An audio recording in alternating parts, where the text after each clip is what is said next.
रावण ये नाम सुनते ही हम में से ज्यादातर लोगों की आंखों के सामने एक क्रूर, एक अहंकारी राजा, एक असुर और एक खलनायक ही आता है, जिसने माता सीता का हरण किया था, जिसने भगवान राम से युद्ध किया था, जिसने अपने ही भाई को अपमानित करके लंका से बाहर फेंक दिया था। लेकिन क्या रामायण में बताई गई ये सभी घटनाएं रावण के पूरे व्यक्तित्व को दर्शाती है? इसका जवाब है नहीं। हम रावण के बारे में जो भी आज तक टीवी पर देखते और सुनते आए हैं, वो रावण के जीवन का मात्र एक छोटा सा हिस्सा है। रावण की ऐसी बहुत सी कहानियां हैं जिनका जिक्र रामायण में कहीं है ही नहीं, तो आइए रावण की उन्हीं अनसुनी कहानियों के बारे में जानते हैं। Welcome to YouTube channel of gods of India. आज है 90 डेज 90 मिस्ट्रीज का डे 3, जिसमें हम मिस्ट्रीज ऑफ रावण के बारे में जानेंगे। भगवान विष्णु के द्वारपाल रावण और कुंभकर्ण। कहा जाता है विष्णु जी के लोक वैकुंठ धाम में जय और विजय नाम के दो द्वारपाल थे। एक दिन ब्रह्मा जी के चारों पुत्रों ने वैकुंठ धाम जाकर भगवान विष्णु से मिलने की योजना बनाई, लेकिन जय और विजय ने उन्हें बच्चा समझकर वैकुंठ धाम के द्वार पर ही रोक दिया और कहा कि विष्णु जी के आराम करने का समय है। ब्रह्मा कुमारों ने गुस्से में आकर जय और विजय को यह श्राप दे दिया कि उन्हें वैकुंठ का त्याग करना होगा।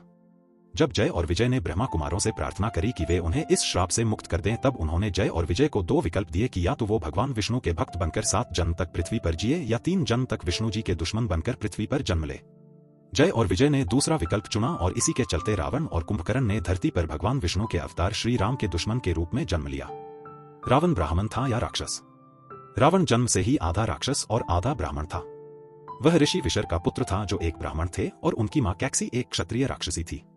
इस वजह से रावण में अपनी मां की तरफ से राक्षसों के गुण और शक्तियां थी और पिता की तरफ से ब्राह्मण की तेज बुद्धि थी। और बस यही नहीं, रावण ब्रह्मा जी का परपोता था। रावण के दादा ऋषि पुलत थे जो ब्रह्मा जी के 10 मनोपुत्रों में से एक थे। कैसे पड़ा दशानन का नाम रावण? रावण का नाम जन्म से ही रावण नहीं बल्कि दशानन था। लेकिन क्या आप जानते हैं कि रावण को रावण नाम आखिर दिया किसने और क्यों रावण को उसका नाम देने वाले और कोई नहीं स्वयं शिवजी थे। रावण शिवजी का परम भक्त था। एक दिन शिव भक्ति में लीन रावण शिवजी को लंका ले जाने के लिए कैलाश पर्वत आया, लेकिन नंदी जी ने रावण को अंदर जाने से मना कर दिया। रावण फिर भी अंदर जाने का प्रयत्न करने लगा, जिससे नाराज होकर नंदी ने रावण को श्राप दे दिया कि एक वानर द्वारा लंका का विनाश किया जाएगा। इसके बाद रावण कैलाश पर्वत को उठाकर लंका ले जाने की कोशिश करने लगा। रावण के ऐसे करने से शिवजी अत्यंत क्रोधित हो गए और उन्होंने अपने पैर से कैलाश पर्वत को दबाया, जिससे रावण की एक उंगली कैलाश के नीचे आकर दब गई। दर्द में रावण जोर जोर से चिल्लाने लगा, इतनी दर्दनाक चीख जिसे पूरी दुनिया को हिला रख दिया था। शिव जी का क्रोध शांत करने और उन्हें प्रसन्न करने के लिए रावण ने अपने हाथों की नसें निकाल ली और तांडव करने लगा, और यहीं से शिव तांडव स्रोत की रचना हुई थी। जब रावण तांडव कर रहा था तो यह देख शिव जी को बहुत अजीब लगा कि कैसे कोई इतने दर्द में शिव तांडव कर सकता है, और उसी समय शिव जी ने रावण को रावण नाम दे दिया, जिसका मतलब होता है तेज तेज आवाज में दहाड़ना। शिव तांडव से प्रसन्न होकर शिव जी ने रावण को दर्द से मुक्त कर दिया। रावण के 10 सर का रहस्य। जैसा कि आप सभी को पता है कि रावण के 10 सर थे, लेकिन रावण के 10 सर क्यों थे, या थे भी या नहीं, आइए जानते हैं। रावण के 10 सर होने के पीछे 3 अलग अलग फैक्ट्स बताए गए हैं। उसमें से पहला यह है कि रावण ने शिव जी की घोर तपस्या करी थी और भक्ति भाव में अपना सर काटकर उन्हें समर्पित कर दिया था। जैसे ही वह अपना एक सर काटता, उसका दूसरा सर निकल आता। ऐसे ही करते करते रावण ने अपने 10 सर काट के समर्पित कर दिए, जिससे शिवजी रावण की तपस्या से प्रसन्न हुए और उसे दशानन होने का वरदान दिया। दूसरा फैक्ट यह है कि रावण की माता ने उसे एक 9 मणियों से बनी एक माला दी थी, जिसमें उसका सर दिखता था, जिससे एक भ्रम पैदा होता था कि उसका एक नहीं बल्कि 10 सर है। ऐसे ही नहीं, रावण को सबसे बड़ा मायावी कहा गया है। और तीसरा फैक्ट यह है कि उसने 6 शास्त्रों और 4 वेदों पर महारत हासिल कर ली थी। किसी एक मस्तक के लिए इतना ज्ञान होना अकल्पनीय होता है। कहा जाता है कि इसी वजह से रावण के 10 सर थे। ब्रह्मा जी का रावण को वरदान। रावण ने ब्रह्मा जी से अमर होने का वरदान मांगा, जिसे ब्रह्मा जी ने देने से मना कर दिया, लेकिन उन्होंने रावण को दिव्य अमृत पिला दी थी, जो उसे अमर बना देगा। रावण के नाभि के नीचे अमृत जमा था और जब तक यह रहा तब तक उसे पराजित नहीं किया जा सकता था। रावण ने ब्रह्मा जी से एक और वरदान प्राप्त करा था, और वह था कि कोई भी देवता, दानव या किन्नर उसे मार ना सके, और अपने अहंकार में उसने मनुष्य का जिक्र भी नहीं किया, और इसी वजह से रावण विष्णु जी के मनुष्य अवतार श्री राम द्वारा मारा गया। जब रावण ने की भगवान राम की मदद। जैसे कि हमने आपको बताया कि रावण आधा ब्राह्मण और आधा राक्षस था। जब हनुमान जी और उनकी सेना लंका तक पहुंचने के लिए पुल बना रही थी, तब उन्हें भगवान शिव के आशीर्वाद की जरूरत थी, और इसके लिए उन्होंने एक यज्ञ रखवाया जो एक ज्ञानी ब्राह्मण ही कर सकता था।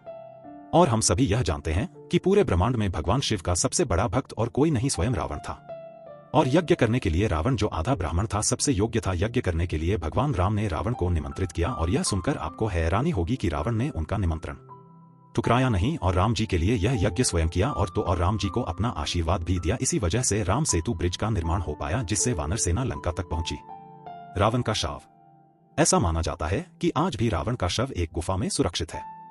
यह गुफा श्रीलंका के रगला के घने जंगलों में 8000 फीट ऊंचाई पर स्थित है। यहाँ रावण के शव को मम्मी बनाकर एक ताबूत में रखा गया है। इस पर एक विशेष प्रकार की कोटिंग लगाई गई है, जिससे यह 10,000 सालों के बाद भी वैसा का वैसा दिखाई दे रहा है। यह रिसर्च श्रीलंका के रामायण रिसर्च सेंटर द्वारा की गई है। इस रिसर्च के अकॉर्डिंग रावण का शव एक 18 फीट लंबे और 5 फीट चौड़े ताबूत में रखा गया है। और तो और यह भी कहा जाता है कि इस ताबूत के नीचे रावण का अनमोल खजाना दबा हुआ है। इस खजाने की रक्षा एक भयानक सांप और जंगली जानवर करते हैं। रिसर्च टीम का यह भी कहना है कि जब भी वह गुफा के पास जाने की कोशिश करते थे तो अचानक से वहां का मौसम बदल जाता था। कई बार पेड़ पौधे अपनी जगह बदल लेते थे। आसपास रहने वाले लोगों का कहना है इस ताबूत को मंत्रों द्वारा संरक्षित किया गया है, इसलिए इसे खोलना असंभव माना जाता है कि जब भगवान राम ने रावण का वध किया था तब उन्होंने रावण का शव विभीषण को सौंप दिया था। लेकिन विभीषण ने राज्य सिंहासन ग्रहण करने की जल्दबाजी में रावण का अंतिम संस्कार नहीं किया और शव वही छोड़ दिया, कहा जाता है। इसके बाद नागलोक के लोग रावण का शव अपने साथ ले गए, क्योंकि उनका मानना था कि रावण को वह पुनर्जीवित कर सकते हैं, लेकिन ऐसा हुआ नहीं। इसके बाद उन्होंने रावण के शव को सुरक्षित करने के लिए उसे एक ताबूत में बंद कर गुफा में रख दिया।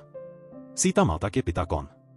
बचपन में जो रामायण हम देखते और सुनते आए हैं वह महान ऋषि वाल्मीकि द्वारा लिखी गई है, लेकिन रामायण का एक दूसरा वर्जन भी है जिसे संगदशा ऋषि द्वारा लिखा गया है। आप यह जानकर हैरान हो जाएंगे कि उनके द्वारा लिखी गए रामायण के जैन वर्जन में कुछ ऐसी बातें हैं जिसको सुनकर आपके पैरों तले जमीन खिसक जाएगी।